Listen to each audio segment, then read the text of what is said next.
Hello and welcome back to Perspectives. On today's show, we have our usual roundup of the main stories affecting the Sikh community around the world. And in India, speculation is mounting of a thwarted CIA plot to assassinate Narendra Modi because of his resistance to align with Western democracies. A dead US Special Forces operative in Dakar, secret meetings between Modi and Putin in China. Well, we join the dots to dig out the truth on what might be going on there. All this and more on today's show, but joining me, as always, is our very own correspondent in Canada, James Cousineau. Good morning, James. Good morning, Angus, and good morning to our viewers out there. Thanks again for tuning in. And don't forget to stick around to the end of this show to see what comments made our selection today. And actually, it is Angus who spends all the time picking the comments to go at the end of the show. So don't forget to send him big hearts on the message if you want him to put yours up there on the screen. Thanks again for tuning in. Don't forget to send your messages. Stick around to the end of the show to see what's on there tonight. And back to you, Angus. Indeed, always get some lovely comments, but always appreciated. But anyway, today, James and I will be bringing you our perspectives on the daily news affecting the Sikh community across the world. And yes, do stay tuned to the end of the show, where we'll take a look at loads of fascinating comments that have been coming in. So thank you, as always, for that. Right, let's get underway, James. What are you going to start us off with this morning? Well, Angus, we are looking at a big scandal across Canada, and that is the illegal obtainment of commercial driver's licenses. As we know, down in the U.S., we have heard about the recent fatalities involving tractor trailers and professional or so-called professional truck drivers.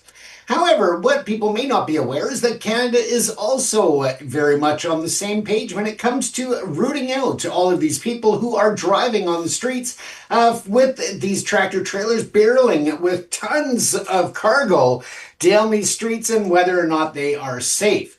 Of course, we know that the vast majority of the trucks on the highways are safe, the drivers are courteous, and they are professional. They go through their pre-trip inspections, they log their hours of service, which are restricted here in Canada and the US, so they can't go over so many hours per day of driving. They must have certain hours off, and so forth. So there's a lot that goes into the commercial driving programs.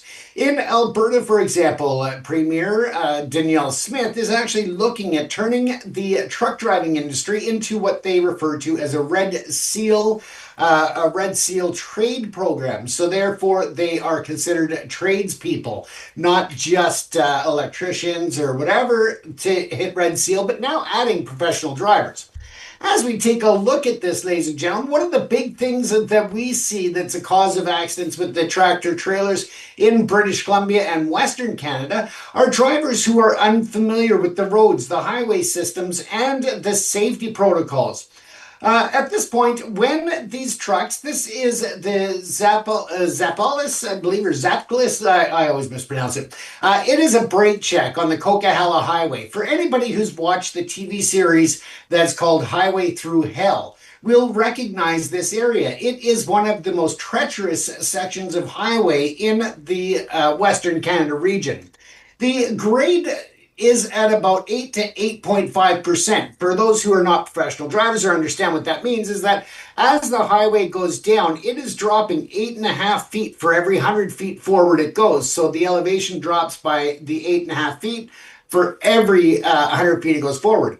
May not seem like a big deal, but when you have a truck that's carrying 50, 60,000 pounds of whatever, could be anything from diesel fuel or gasoline, airline fuel. It could be produce, could be anything on those trucks. And that's what they call a force multiplier. So all of that weight pushing on the tractor trailer going down the hill requires the drivers to gear down to lower gears. And this way, the engine and the transmission help to slow the truck as it goes down. Why is that important? Because if the drivers rely on their brakes will get hot and they actually will, they'll actually burst into flames. They will start fire. We have what's called dynamiting or brake fade. Brake fade means that they will lose the use of the brakes, therefore have no stopping power, or dynamiting, where all of the brakes will actually just engage and lock up. And that again is a major, major safety risk. Now, as I talk about tonight's story, I thought I would just start with that part of it. So you can see this video. I actually went and filmed today of the brake check up in the mountains, the most treacherous section. And imagine that sometimes this section can have 15, 16 feet of snow. So the highway gets very icy, very slippery, and very dangerous. And that is a concern. At the top of the hill, what we call the snow shed or the Great Bear Snow Shed Hill, the trucks are legally required to stop and check their brakes. What does that mean? Well, that means that they should be checking the compressor to make sure that the full reservoir pressure is up. Make sure that they cannot hear any air leaks, because air leaks from the airlines can obviously make the brakes fail.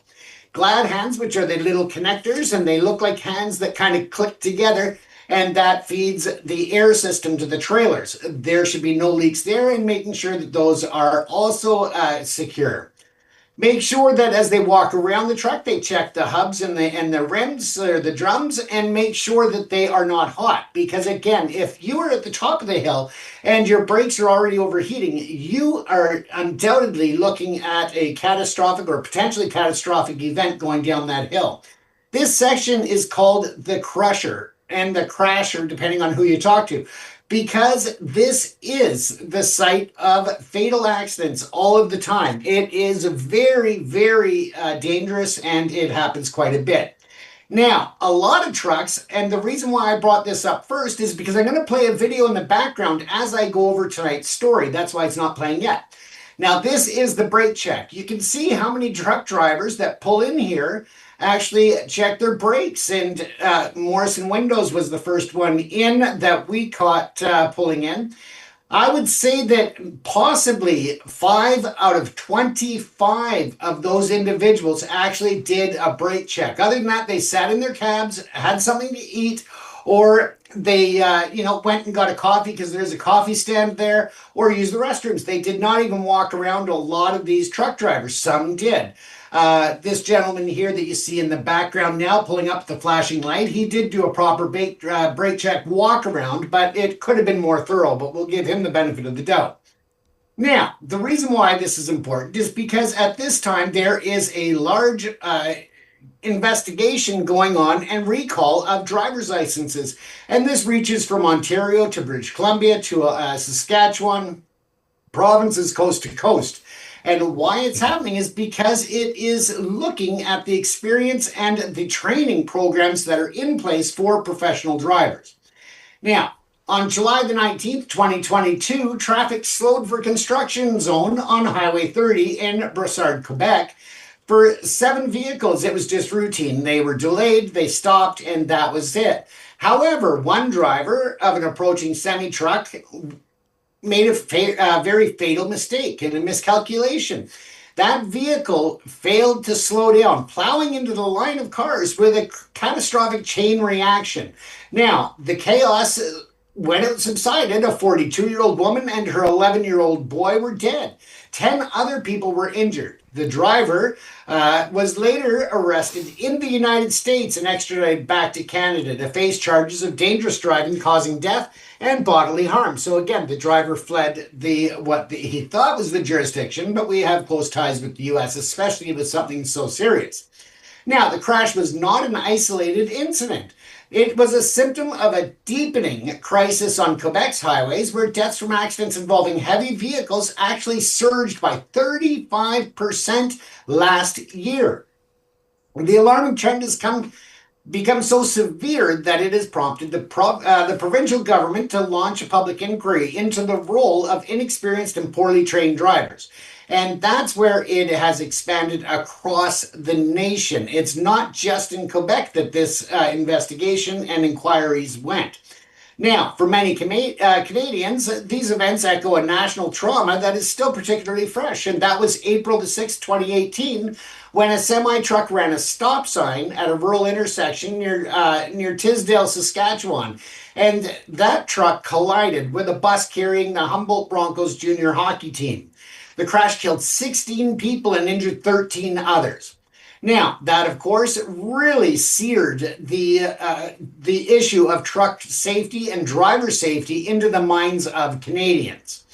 Now, the horror of that was supposed to be a turning point, and it was the real impetus for a nationwide overhaul of driver training standards championed by the victims' families who demanded meaningful change. The result, it was what's called the MELT program, and that's an abbreviation for mandatory entry level training.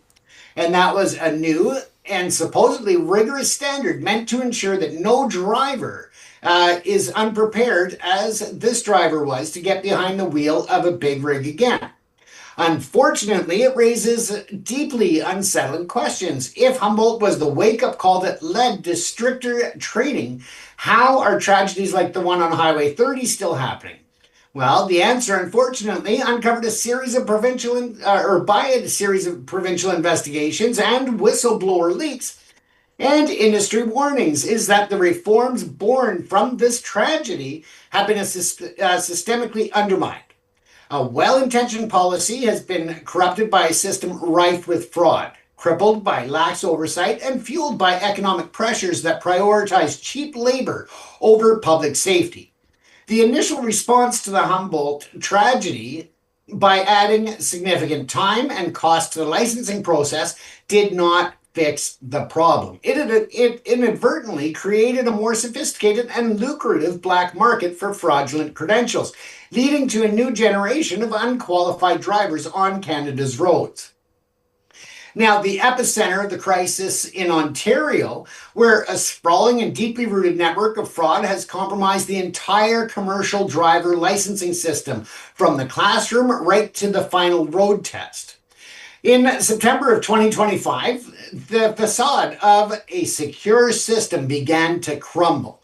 Ontario's Ministry of Transportation mailed out suspension letters to at least 185 drivers holding a Class A license, which is the level that you require for operating tractor trailers. Now, the credential required for that, of course, is set by provinces in terms of the individual standards, but there is a national level of the MELT program and requirements. So again, some provinces are more strict, some are a bit more lax, but at the end of the day, there is still supposed to be this underlying baseline. Now, in a statement, the Transportation Minister's office very clearly said that they believe these individuals had obtained their licenses dishonestly, and went on to say that zero tolerance is there for bad actors, but was initially silent on the specific nature of that fraud. Now, the letters ordered an immediate 90-day suspension, informing drivers that their failure to abide by the regulations had undermined the confidence of the Ministry of Transportation and their ability to and intention of driving or having the highway safe for drivers. Now, for those who received those letters, it was a career-ending notice. For the public, it was a first official admission of a deeply compromised system.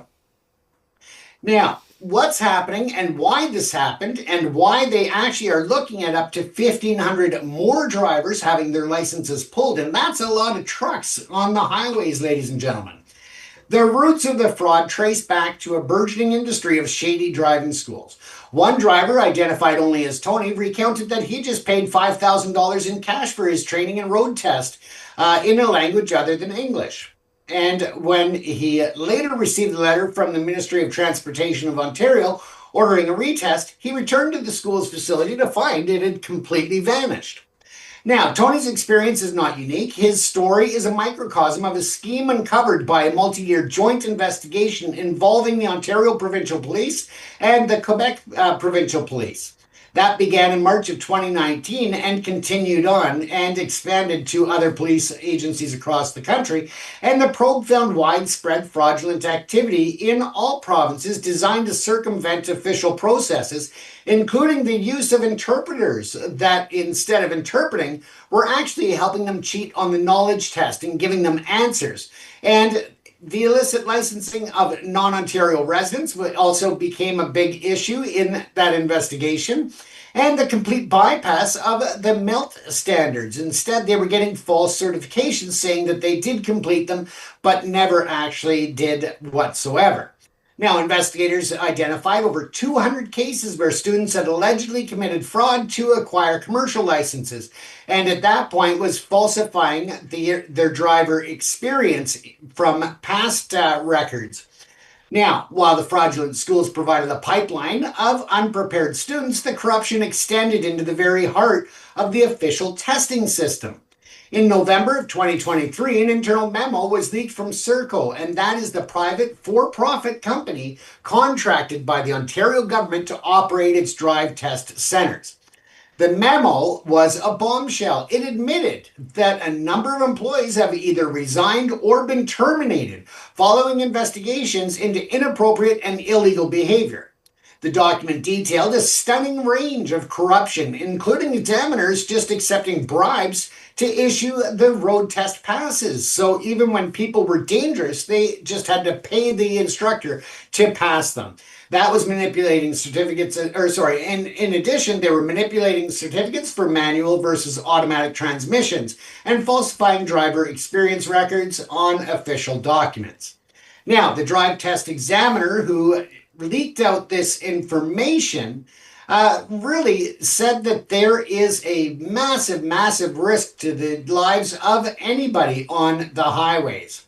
Now, as that continued on, the memo was also linked to the CBC's Marketplace. So if you're interested, there's a great documentary on cbc.ca, and it's called Marketplace. Just look for that episode. But they, again, put danger in stark terms. These people who took the bribes gave licenses for a murder weapon. The whistleblower revealed a culture where she and other examiners felt pressure to pass students who were clearly unsafe, suggesting that corporate performance metrics were prioritized over public safety. So as you can see, it wasn't just bribery and such that people got their license. The driver examiners that were actually trying to do the right thing were feeling the pressure from the company, the private corporation that's been entrusted to issue these licenses. Once again, Serco stated that it had terminated the staff involved, while the Ministry of Transportation Office issued a threat to reevaluate the contract. However, what did this lead to? Well, the reaction is, and the ramifications are still ongoing, but they are still the service company that's providing that. Now, the reaction, however, points to a deeper structural vulnerability, and that's the decision to privatize a core public safety function, introducing a fundamental conflict of interest, a system managed by a for-profit entity whose primary motive is not inherently aligned with the non-negotiable public interest of road safety. Now, this created an environment where corners could be cut and bribery could flourish. The government's response, treating the failure as a vendor-client dispute rather than a catastrophic breakdown of its own oversight. And that reveals the perilous consequences of outsourcing public trust. Now, this is a national epidemic. While Ontario's scandal is the most explosive, it's not an anomaly. Licensing fraud is a national epidemic, with provinces from coast to coast grappling with their own versions of the same systemic rot. The crisis is a game of regulatory whack-a-mole. One province cracks down and the bad actors simply move to another jurisdiction with weaker oversight, and that exploits a fragmented and inconsistent enforcement landscape, in which I brought up earlier, in that there is different levels for each province. In Alberta, for example, they did a blitz on what they call chameleon characters, and that was in Alberta, a 6-month investigation by the Provincial Driver Training and Oversight Unit uncovered widespread fraudulent reporting and record keeping. The government responded with sweeping enforcement blitz, shutting down 5 driver training schools, removing 13 trucking companies from the road, and revoking the license of 12 instructors and issuing more than $100,000 in penalties.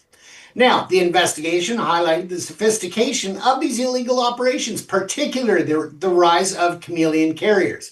These are entities that, after being shut down for safety violations, evade oversight by simply changing their name or shifting their operations to another province and continuing to operate business as usual. And we're seeing this in British Columbia as well. Here in British Columbia, the problem is a chronic one. The province has a long history of licensing fraud, exemplified by ICBC and the case against Dragon Driving School. Where a driving examiner was bribed to fraudulently issue licenses. Today, the Insurance Corporation of British Columbia maintains a public list of suspended and terminated driving schools, a testament to an ongoing battle against that non-compliance. Now, despite implementing the MELT program with the highest training hour requirement in Canada at 140 hours, critics say that this system is a joke. It's plagued by severe lack of enforcement, no standards marking criteria for skill sets and skills testing, and major loopholes that allow the schools to easily shortcut the process, rendering the hour count meaningless. In Quebec, as we look, the tragic endpoint of these failures is most visible in Quebec. As previously noted, the province saw a 35% spike in fatalities involving heavy trucks in 2024, forcing a public inquiry into the industry, and again, that we know how that went. Now, one province that we didn't look at, of course, was in terms of Saskatchewan. The initial lack of mandatory training is still an issue after the Humboldt bus crash. They've implemented the MELT in response to that crash, but the MELT program is implemented with 121.5 hours. And as we discussed, of course, there are a lot of problems within that MELT program. So the problem's not being solved, it's just being displaced, creating a perpetual cycle of scandal and reaction across the country. This means that we have companies and individuals that are out there operating what they call Driver Inc. And that is these driver training schools that are just using it as a cash cow to get the money out of individuals and then falsifying documents and including the driver instructors who give the license to unqualified people in exchange for cash payments, and then what they call the CDL mill. So again, they are turning out so many new drivers, unqualified, unsafe, and it's all about that money. Now, to wrap this up here, because I don't want to go too far over, but this model that they're looking at and the miscalculation of the MELT program, well, the model thrives on the exploitation of workers, particularly new immigrants who are often unaware of their rights and desperate for a job.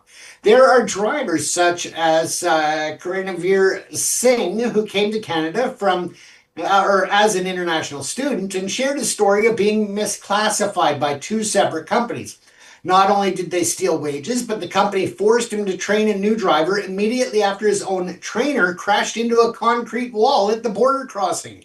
Now, this scheme is so normalized that these trucking companies, according to a CTA, which is the Canadian Trucking Association, they did a survey and found that more than a third of all job applicants, nearly half in Ontario, now demand to be paid illegally under the Driver Inc. model. Again, that's where not only are you looking at the schools, you're looking at these companies. And what they do is they hire the drivers as contractors, failing to pay any type of government benefits or paying into the benefits. They fail to pay the taxes, the work-safe protections, and that, again, brings the prices of the truck service or commodity movements down. When those prices are down, they can offer lower rates, but then they are, again, skimping on security, on safety, and, of course, on truck maintenance and repairs. So therefore, now these inexperienced and new drivers are in a position that they've been wrongfully trained, so they don't know exactly what they're supposed to be doing for safety. Such as the video you've seen, where the majority of the truck drivers are not doing brake checks. And it is a very scary situation. They are exploiting the workers. They are putting unsafe drivers on the highways, and it is something that has to be cracked down on across the nation. Now, the MELT program, they say, is a broken shield. It's non-standardized marking criteria the complaint-driven oversight. So there's only investigations triggered if there is a complaint by a student. But of course, the student's not going to complain because then they've spent $10,000 or, even on the shady side, $5,000 cash, they're going to be out. So they're not going to make complaints very likely. And major loopholes. Again, all of the loopholes that allow these companies to get away with it and the failure to comply with the regulations, Angus. It is a major, major issue. And again, we report on the deadly accidents, not only here in Canada, but across the border in the US.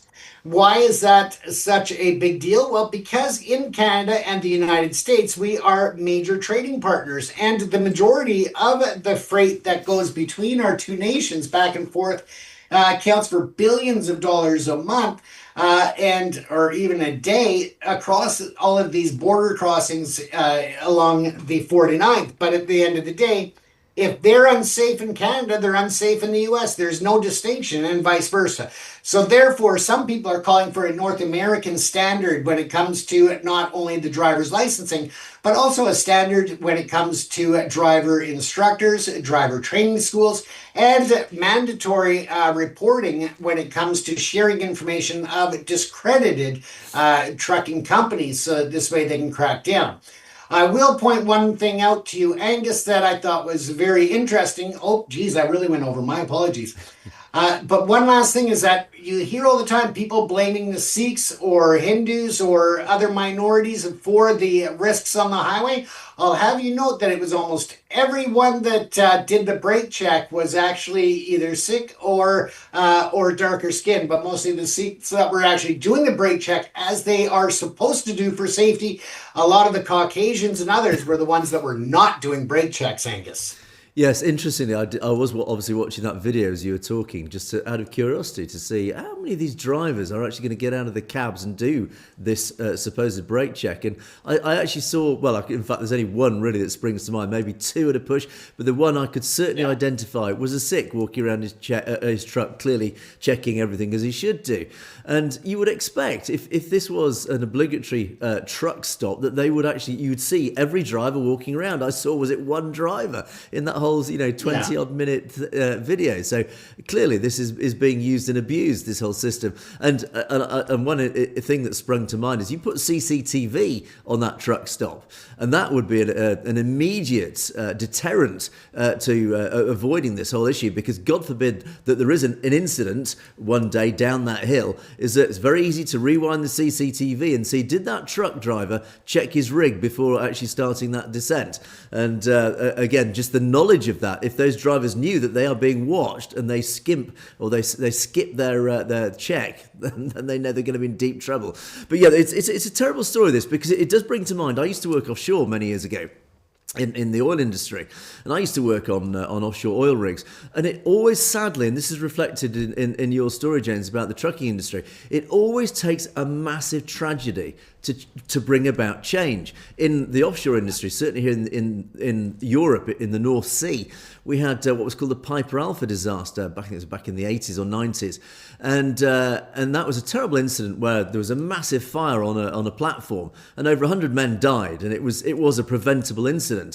And as a result of that, and certainly in my days working on the rigs, the safety standards were so deep, so embedded in everything that happened. It actually created one of the safest working environments in the world. Even though you're working in this deeply dangerous environment, it was actually one of the most safest environments, because every aspect of it was deeply regulated, and you were trained deeply. It was embedded in your brain to act safely in everything you did.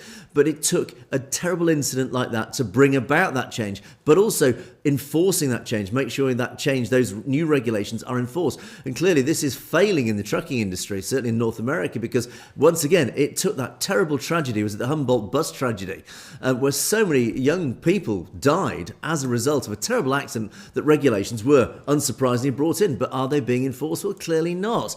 Again, it took a tragedy to bring in new regulations, but those regulations are not being enforced. Regulations are pointless unless they are being observed and enforced, and clearly that is not the case. Because ultimately, a truck is a weapon of mass destruction. It has the kinetic energy to cause so much damage and death and destruction to anything it hits. As you said, James, one of these rigs carries tens, if not hundreds of tons of weight. You cannot stop that on a dime. It takes an awful lot of energy itself and friction to bring a truck that size to a stop, even on flat ground. So ultimately, the men and women who are driving these rigs must be fully aware of the absolute danger and the potential WMD that they are driving. And of course, this story rumbles on both south of the border in the US as well. Of course, we had that terrible accident recently. And again, actually, somebody refers to it in our comments as an accident. These things are often accidents. But ultimately, are all accidents preventable? In theory, yes. In practice, it's very difficult to obviously prevent all of them. But you can certainly, first of all, you can prevent the low-hanging fruit. You can prevent the easily preventable accidents just through simple regulation, through simple training, etc. The very rare accidents, they are, of course, the harder accidents to prevent. But ultimately, the more training, the more awareness you have in the industry, the more these accidents are prevented. And sadly, when it comes to money, profitability, the training industry is sadly corrupt in many industries, not just the trucking industry, but clearly in the trucking industry, there is inherent corruption and fraud going on. We have it here in Europe, we have it certainly in North America, is that these training companies, ultimately, these are the areas, again, where regulators and the government need to really stamp down ruthlessly. If they are churning out people who are not equipped or trained properly to drive a rig and being aware of the fact that they are driving a weapon of mass destruction, then these training companies need to have the full force of the law stamped down on them brutally, ruthlessly, because ultimately you got to get to the root cause of this. The root cause ultimately are untrained, unaware drivers. And sadly, that is why the training companies themselves need absolute brutal law enforcement against them to prevent this sort of corruption going on. And again, sadly, it's profitability chasing the fact that the more of these CDLs, these commercial driver's license, that they can dish out, the more money they make. The more truckers that they train, the more money they make. It doesn't matter if they skimp on a few bits here and there, but ultimately it does matter because people literally die. And the sad thing is, again, and of course there's a huge relevance to the Sikh community here, because of course the Sikh community are the backbone of the supply chain of North America. It is the Sikh community that are now facing the backlash again, where the minority are exploiting the system. Once again, the majority of law-abiding, good Sikh drivers involved and Sikh companies involved in the trucking industry, their name is being tarnished by these fools, these idiots.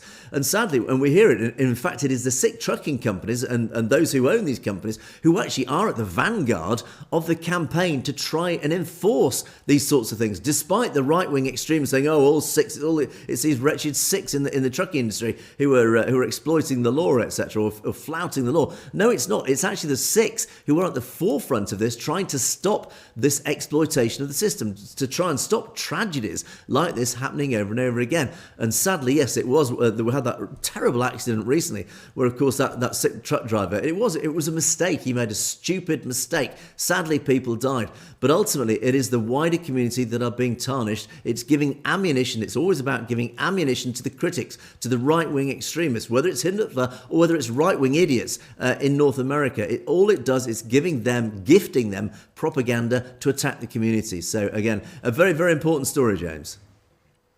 Absolutely, Angus. And for those of you interested, Angus did mention that the CCTV cameras, if you search highways, British Columbia highways, you can actually see the live cameras. And that's one of the brake checks that you can see live. But mostly it focuses on the conditions and in the highway backups and all of that sort of thing. But well, clearly it needs a big sign up saying "We are watching you," and I think that'll be enough to get a few drivers at least out of their cabs and stopping munching on their sandwiches. So anyway, right, James, let's move on to my story, and this is an interesting one, and I'm just going to highlight the fact that hopefully in the next day or two I will be interviewing Congressman Trent Franks about this very story, because it does have huge implications if there is a grain of truth to it.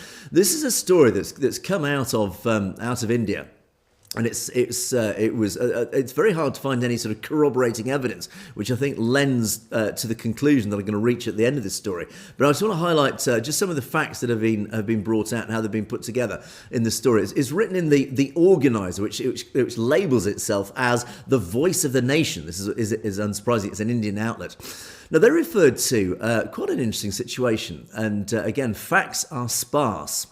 But what we do know is that this, of course, India and Hindutva forces are always trying to highlight the fact that the CIA are always trying to interfere in Indian politics, as indeed, of course, they do interfere in global politics. They're always out there. Their operatives are always working away beneath the surface to push the US agenda and the US interest amongst any country. And we do know they have been obviously heavily involved in Bangladesh.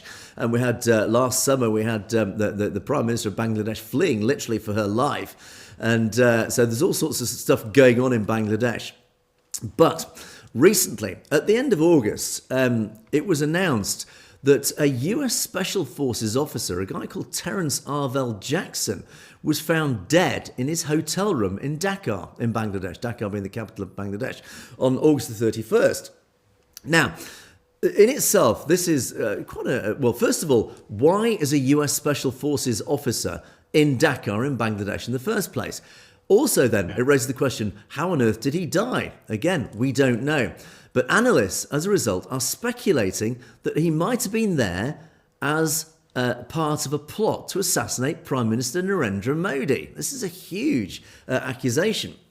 So again, a Special Forces operative in Dhaka, Bangladesh, who dies mysteriously.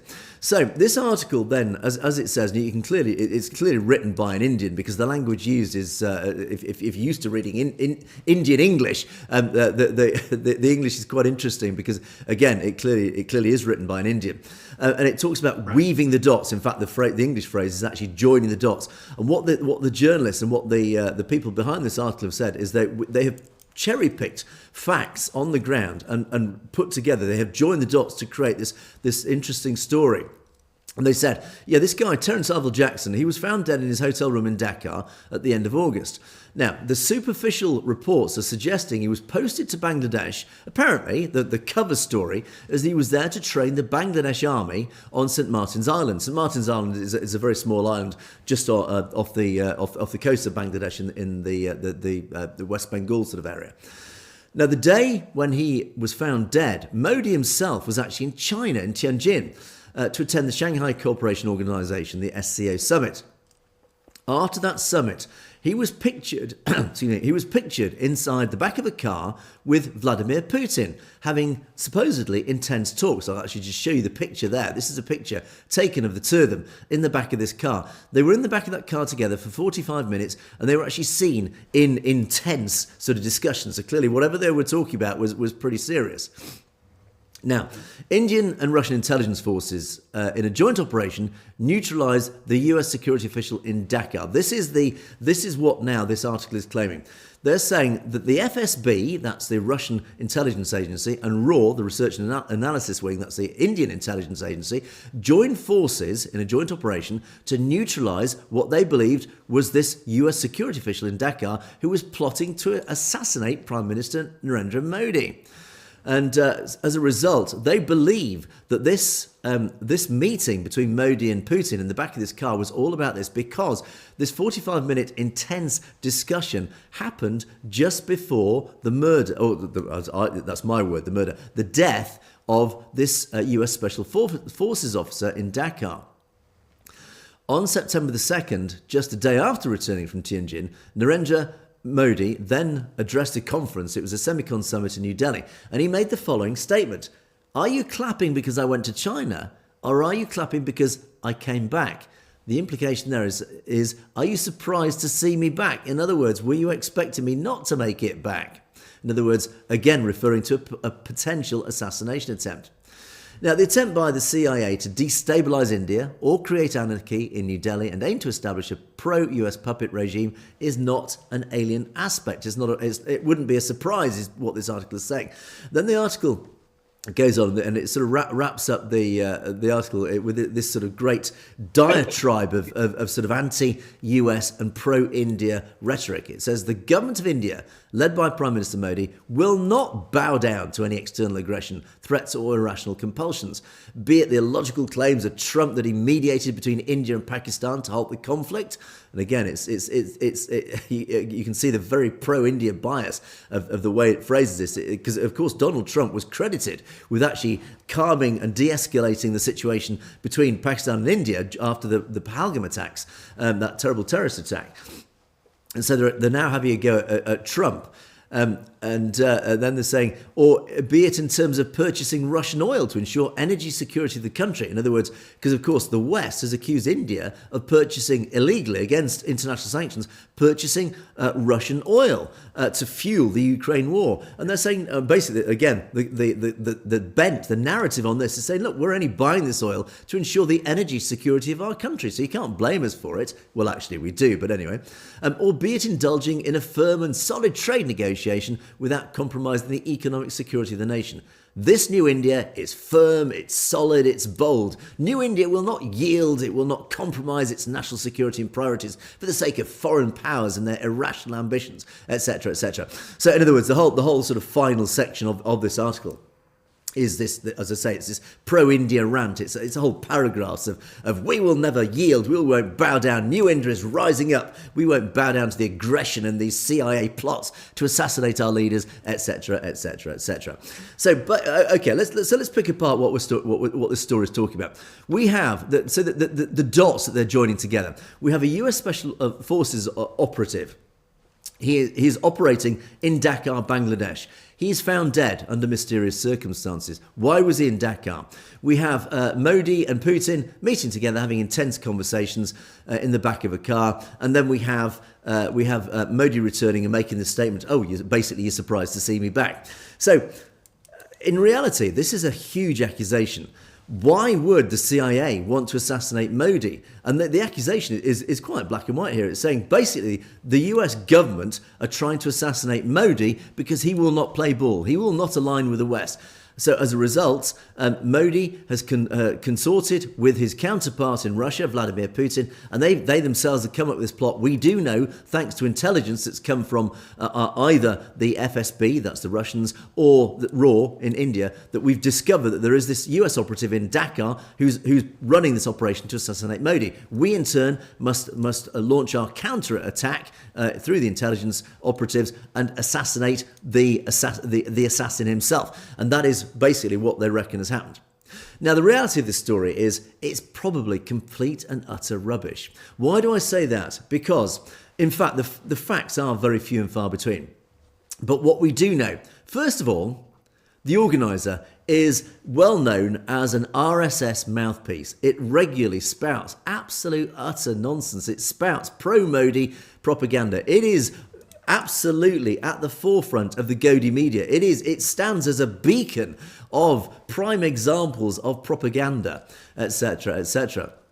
And it is very clear that this whole piece has cherry-picked facts from around what it knows to create this whole accusation that the US is trying to assassinate Narendra Modi. There is absolutely no way that the US would launch. I say that as an assumption, but I would say it is very, very unlikely that the US will launch an assassination attempt on Narendra Modi. Yes, the US is trying very hard indeed to get Modi on side, using all sorts of carrot and stick approaches. The length of that stick is about as far as you could say tariffs. There's no way they are going to risk something as massive as assassinating Modi. If they assassinated Narendra Modi, all eyes would of course point to the West. There is no way that the West would probably get away with it. There's no way they would risk something like this. An assassination attempt like this could potentially lead to some very, very serious consequences in the form of war, for example. So again, it is very, very unlikely. And as I say, the real giveaway are the final paragraphs in this, where they're again, it's spouting the pro-Modi stuff, the anti-Trump stuff. We are new India, we are bold, we will never yield, etc., etc. So James, I think the ultimate conclusion from this is it is most unlikely that it was a genuine assassination attempt, James.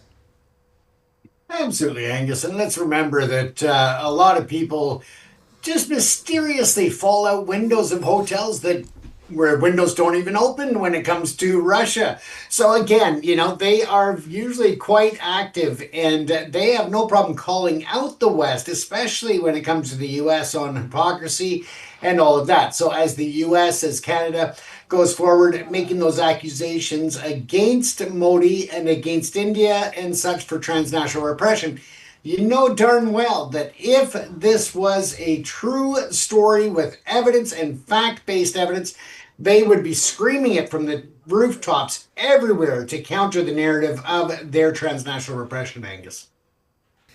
Yes, James, I think you're absolutely right. I mean, ultimately, I think there's very little substance to this story. This operative was likely in Dakar, probably for that very reason, for that cover story. I'm sure he was up to other no good on behalf of the CIA as well, because, as I said, there's been a lot of political upheaval in Bangladesh. Bangladesh actually is quite an important ally to some degree to the US, particularly with the change of regime in Bangladesh last summer.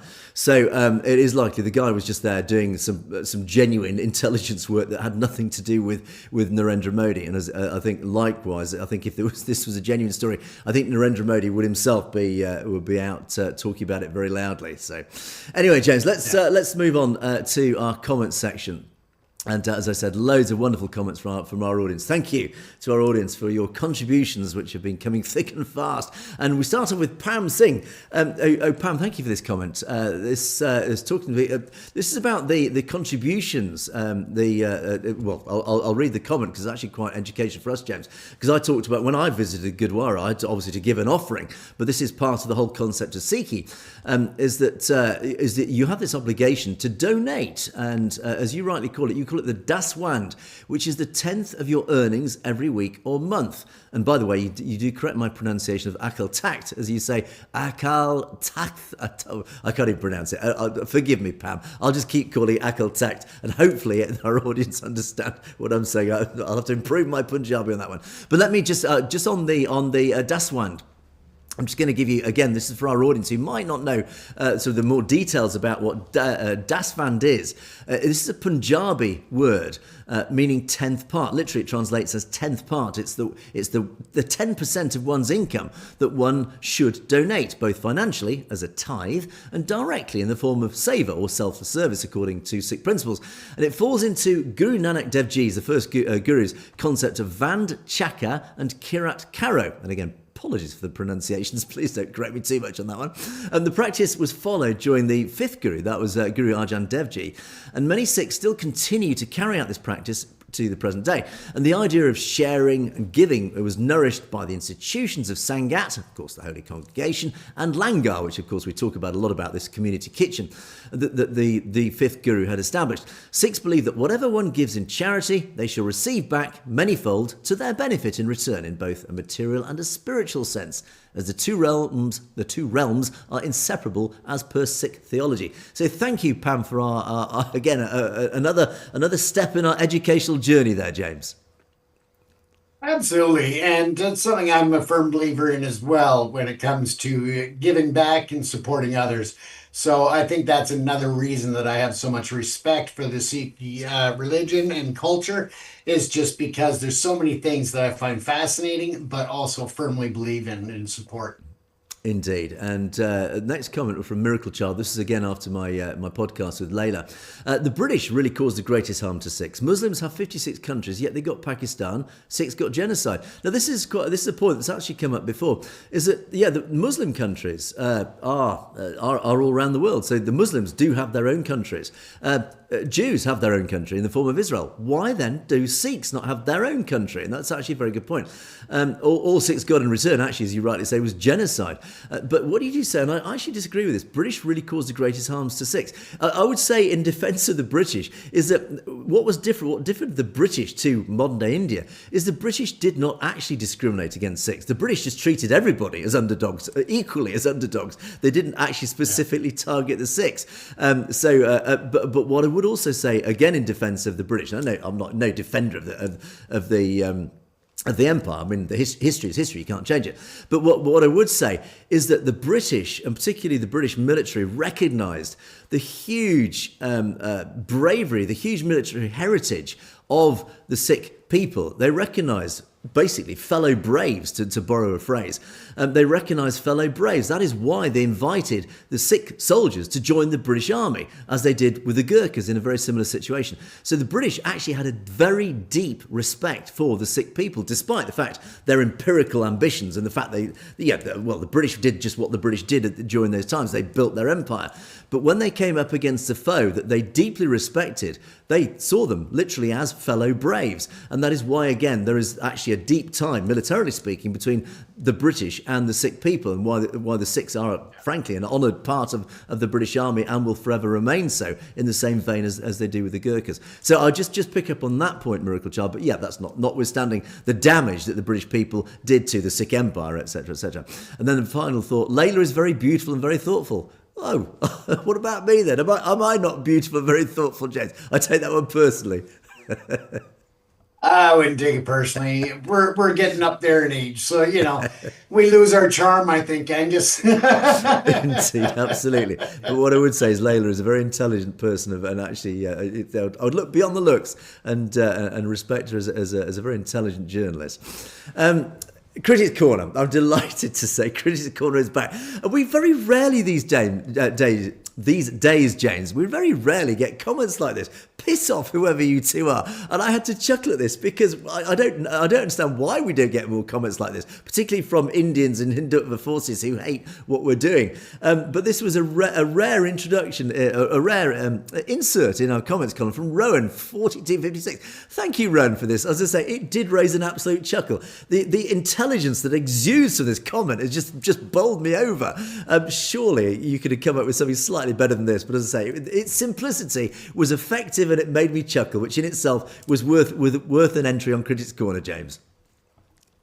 Absolutely, and I just look at comments like this. I get them all the time on my other channel, threats against my life, broken legs, all kinds of stuff. And I just look at it like those who don't have the intelligence or the conviction are the ones that are just going to relate to comments like this or threats, as opposed to actually articulating any type of debate with us that makes sense. Yeah, and I think the message really to people like this is, look, I mean, comments like this, I mean, fine, I respect your opinion, but ultimately, all we do is just laugh at it. If you want to hit us, you want to hurt us, then actually explain what it is you don't like. Explain what we're doing wrong. Explain that what you disagree with. Come up with actually a valid point that we can then talk about and debate. And you might even win that argument. Who knows? But ultimately, I mean, with comments like this, thanks, but we just say all it does is just make me laugh. Exactly, Angus.